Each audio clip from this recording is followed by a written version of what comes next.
Before we go anywhere, Edward, I want to be sure we're not confusing people, because a lot of what's being said online just doesn't add up.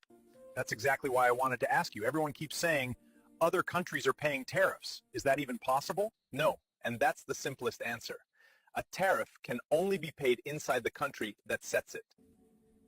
So if a country announces a tariff, it's not charging the world, charging itself.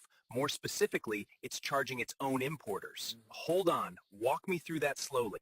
If country A brings goods into country A, country 1 decides whether to tax that import. That tax is paid by a business inside money. So the foreign country doesn't send money? There's no invoice sent overseas. There's no payment made by the exporter's government. Rage? Then why do people say we're making them pay? B. Because it sounds strong. But sound and truth aren't the same thing. So who actually pays in real life? Usually all three over time. The consumer through higher prices, the business through lower profits, the worker through lost jobs or frozen wages. So it lands at home. Always lands at home. Let me test this with an example. Say America puts tariffs on goods from Greenland. Just pay the tariff, not Greenland, not Europe, not anyone else. And if America sells goods to Greenland, then America pays nothing extra, unless Greenland chooses to set its own tariffs. So tariffs don't travel across borders. They don't.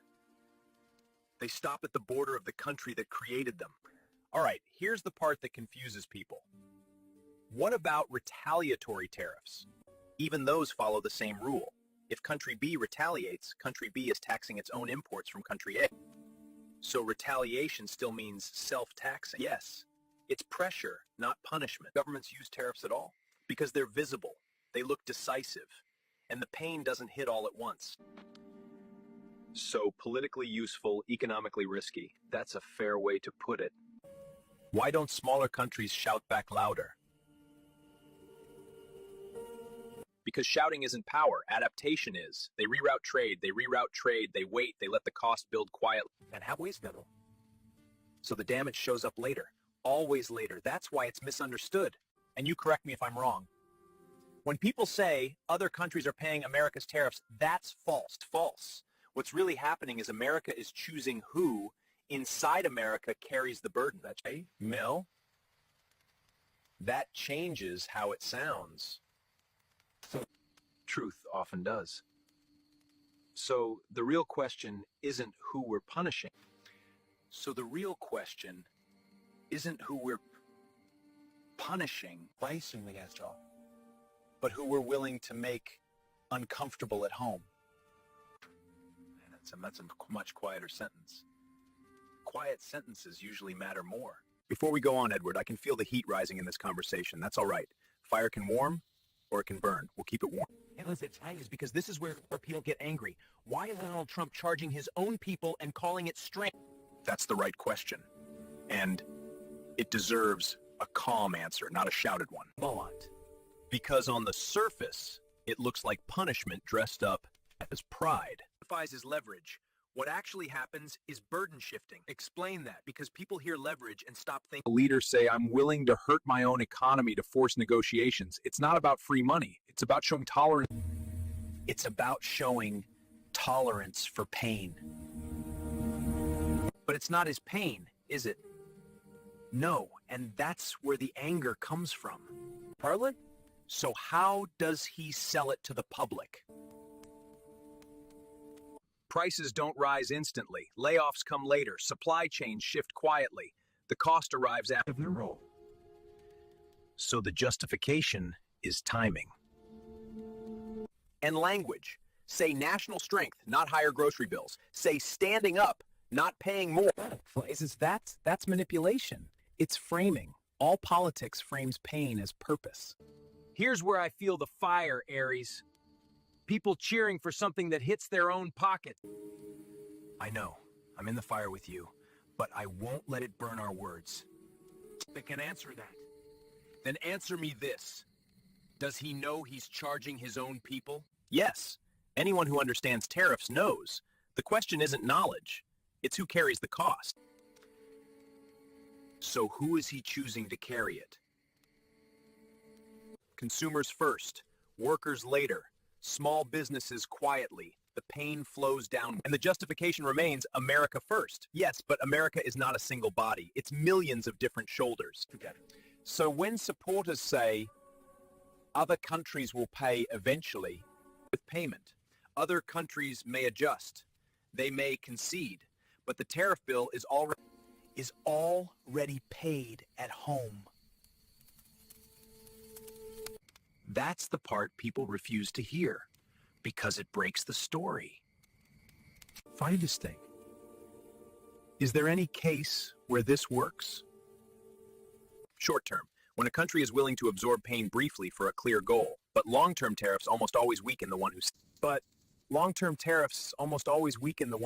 them. So it's a gamble with other people's money. That's one way to say it. This is where people accuse you of being unpatriotic for saying this. Truth isn't disloyalty. Silence is. So if you had to say it in one sentence, that's one way to say it. This is where people accuse you of being unpatriotic for saying this. So if you had to say it in one sentence, tariffs are sold as strength but paid for as sacrifice, and the receipt never goes overseas. That lands heavy. Heavy truths should be handled gently. I feel calmer, but not less serious. That's the goal. Fire for light, not destruction. Then this second part matters. I read. Yes, because understanding is how people stop being used. I feel calmer, but not less serious. That's the goal. Fire for light, not destruction. Then this second part matters. I read. Yes, because understanding is how people stop being used. Yes. Before we talk about anything else today, Edward, let me ask you something simple. Go on. When leaders talk about tariffs, they say it's about strength and protection. So why do ordinary people seem to feel the pain first? Because tariffs don't hit governments first. They hit prices, and prices fall on people who don't make the rule. So when someone says, this will hurt a little, but it's necessary, who decides what a little means? Usually the people who won't feel it themselves. Pain is easier to justify when you don't have to carry it. That already tells us something, doesn't it? Yes. It tells us who power is designed to protect. Brave. People keep saying Donald Trump is playing 5D chess. What do you hear when people say that? What? I hear people trying to make sense of chaos. When outcomes don't add up, they assume there must be hidden G. But there are only 4 dimensions. Exactly. 5D chess isn't analysis, it's comfort. People tell themselves it's all part of the plan. Yes, it saves them from admitting that someone they trusted might... What's good? Yes. Be reckless. There's an older saying, isn't there? There is. Everyone else is playing chess. He's playing checkers. Why does that feel more honest? Because checkers rewards the move in front of you. Chess cares about where you'll be later. Yet, he survives things that ruin other people. And that teaches its own lesson. Fabuling. Survival gets mistaken for virtue all the time. Some people say his moral compass is broken. I don't think it's broken. I think it points inward, toward self-interest, toward dominance, winning, and survival. That's not madness, it's consistency. Consistency doesn't mean harmless. No, when power amplifies it, consistency becomes damage. You and I both know you don't like bullies. No, because bullying is power without responsibility. Bullied long enough to learn what unchecked power does to a person. Battered. You lost control once. I did, and I learned something important. What was that? Violence doesn't end a story. It just guarantees another chapter. People think strength is striking back, because restraint doesn't look heroic. No one claps for the moment you choose not to escalate. But restraint changes outcomes. Yes, quietly, permanently. We've talked about fear means danger, about people imagining themselves as heroes, but fear doesn't respond to heroics.